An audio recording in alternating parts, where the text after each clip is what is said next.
podcast. My name is Muhammad Rafiq Gunawan, and here we are with our guest star. My name is Weldy. And my name is Desti Lonsari. Okay, and today we are going to discuss important issue around gender and culture in Indonesia and Singapore. Let's listen together. Child And improving access to education and healthy care help reduce gender inequality in Indonesia rural communities. marriage is still prevalent in the some regions, contributes to lower education level for girls. Violence against women is the significant issue, which limits legal profession and the social stigma, preventing many from reporting abuse. Recent years have seen growing women's activities and police efforts, like interest, family, political protection, but challenges remain. Wow, this is so crazy. Yeah, that's very crazy. Indonesia in this area, perempuan masih face so many limitation access, minim education, child marriage masih jalan terus, kekerasan masih sering ditutupi, aktivisme mulai naik, but the system still very one-sided. Okay, for the next question for me is, what future steps can Singapore take to promote gender-sensitive policies, especially for single mother and the LGBT plus community?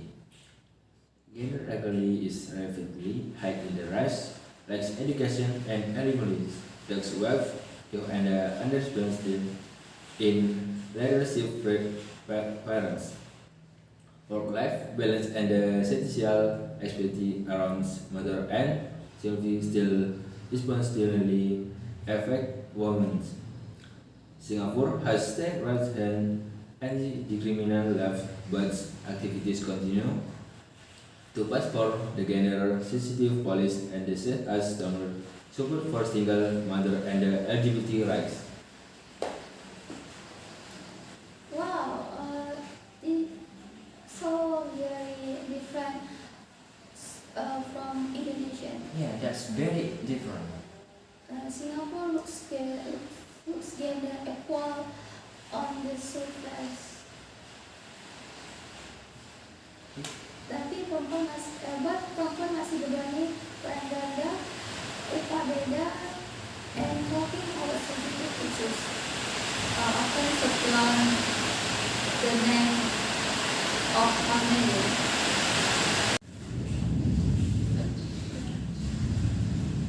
Okay, let's move to the next about gender and culture in Indonesia and Japan. How do traditional gender roles continue to influence women's choice in Indonesia and Japan? In Indonesia, many communities still believe women should stay at home, especially in the rural areas. However, more women are focusing and gaining support. In Japan, women are often exposed to quit their jobs after marriage. Of childbearing, vertical culture still limits women's career growth.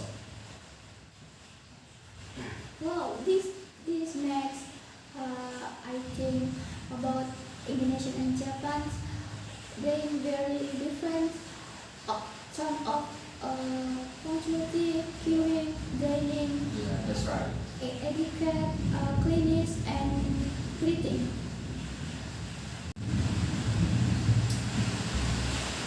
What are the key factors contributing to the low number of women in leadership positions in Indonesia and Japan? Indonesia, there's still a gender pay gap and the women are the 100% in the leadership roles.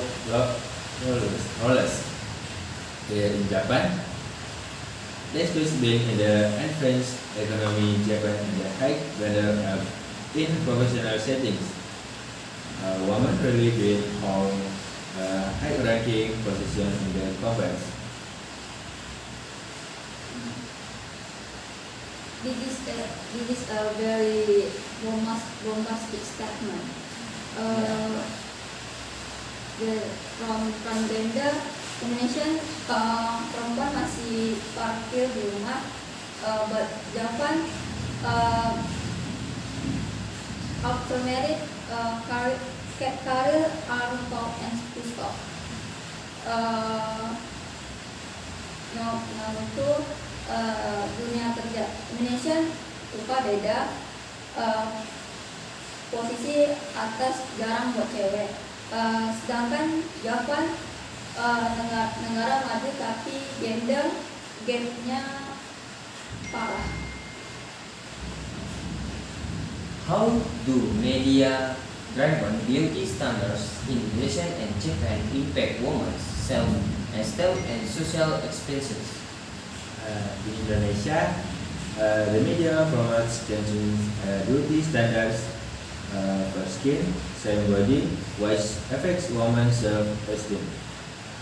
In Japan, women face strong pressures to always look kawaii, cute, stylish, also expectation to dress and behave premature at work. I don't know what to say, but Indonesian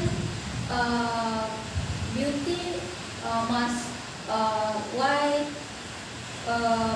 slim, and Japan must always be kawaii, even in the office. Thank you for tuning in today's episode. We hope our discussion on gender and culture issue gave you something to think about. See you in next episode. Bye bye.